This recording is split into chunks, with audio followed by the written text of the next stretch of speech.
This is current president Marcus here with a quick update. Hubert and Dennis are out for reasons. I think Starlink is down. I don't know. But we're gonna do a quick update because trying to be consistent weekly uploads. So like, share, and subscribe if you would, please. I really appreciate it. Share with a friend. Put on post on your socials. That'd be great. Go to DallasBearGuardians.com and sign up for our newsletter. We're gonna send out the director and member signups here shortly, and within the week we're gonna have. So by next pod, we'll have the jersey for next year and merch up on the website. So stay tuned for that. But today we're just gonna go through a couple of the top key notes of the week. Just things that have happened that I thought you guys should know about. Obviously, the big thing is the Messi Bowl happening in Miami or Fort Lauderdale, Florida. If they could move it to Hard Rock in Miami, they definitely would. I think Chase Stadium only has 27,000 seats, and based on the pricing, yeah, it's getting kind of ridiculous out there for sure. So, but this is it right here. They both interviews have said that they're used to each other. Byron and Barcelona played each other a lot. Obviously, Germany and Argentina are big World Cup competitors. But yeah, it's the Mueller Messi Bowl. Uh, who do you got here? Aging stars who still prove that they got plenty to offer here in Major League Soccer.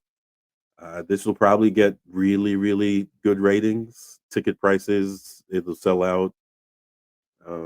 So for anyone traveling to this game, it'll be a good time, man. Last game, I think, maybe the last game at Chase Stadium. I think they might play some Champions Leagues early next year, but Freedom Park should be open by the season. So yeah, last game possibly at Chase Stadium to see Messi, and what a way to go out. It would be, I think they've said, his 48th trophy, 47, 48, somewhere around there. So, he's a winner. We know Thomas Mueller, Byron, German legend. He's also a winner. So, yeah. For the USMT guys, not my cup of tea because, I hate Nepo babies, but Berhalter, everyone's high on him now. Like I said, he's just this version of Darlington Nagby for all the old USMT guys. It's a domestic player that we want to hype up. The Jordan Morrises, the only way for them to prove it is on the national stage. Jordan Morris didn't really get that opportunity because didn't qualify for the last World Cup. So we'll see what Berhalter can do next summer, barring any unforeseen issues.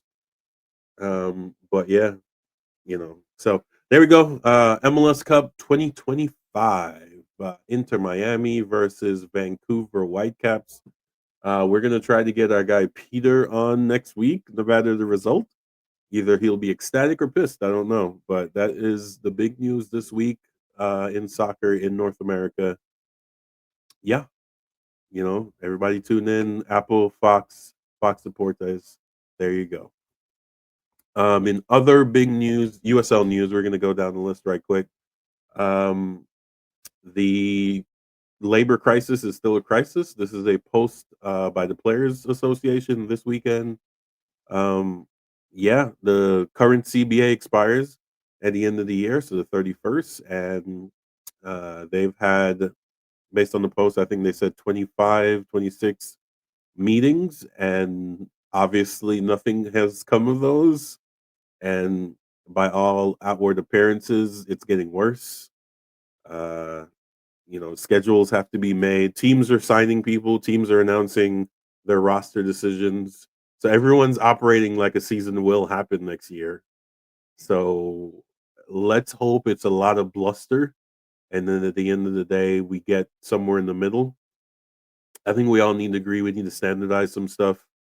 I think there's some misnomers about players not having health care. And that might be true on some teams, but from the owners that I know at this level, or not know, but spoken to, the big boys, the ones that you think do it, do pay for players' healthcare and housing, etc.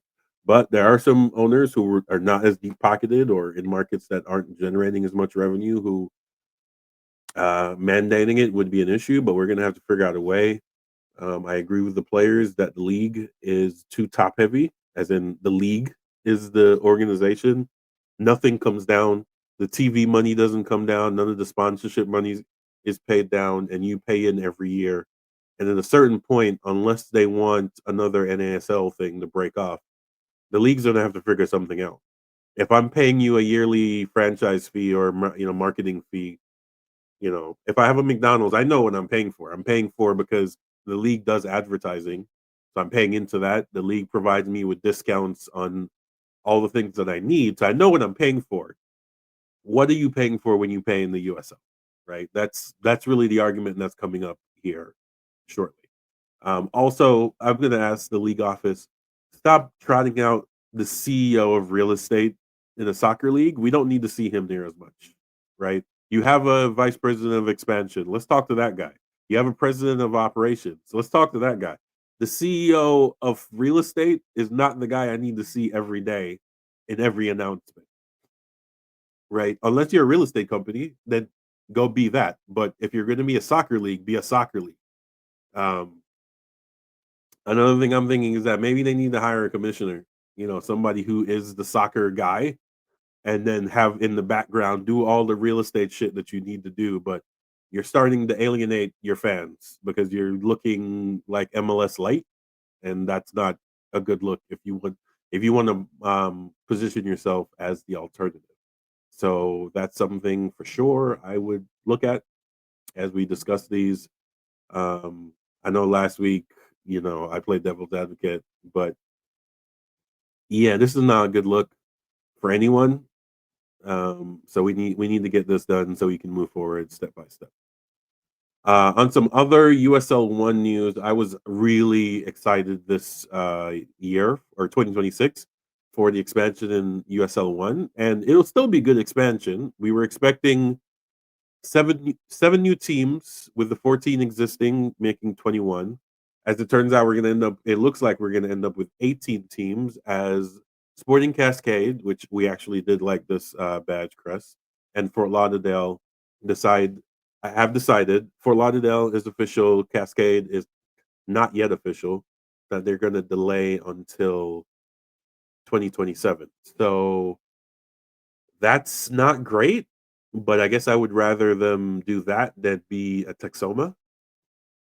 Although I don't think either of these teams would be a Texoma. Fort Lauderdale is in a good spot with a good stadium.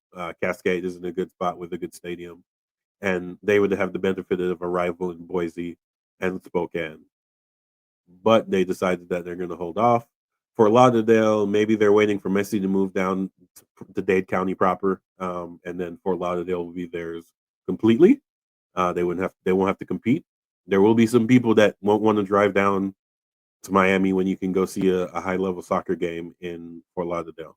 So maybe that's what they're waiting for. I don't know if it's a great idea, um, but we'll see. Maybe the World Cup bounce is not what we're all expecting it to be.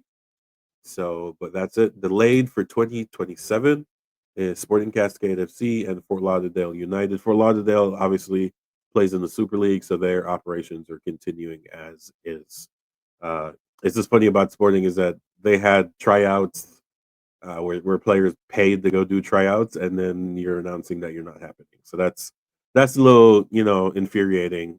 Maybe they canceled it before they had it because I'm actually looking online and I can't find it, but yeah, that's it. So we're expecting 18 teams for USL One. So that's still a growth of four, a net of four, but it was going to be a net seven.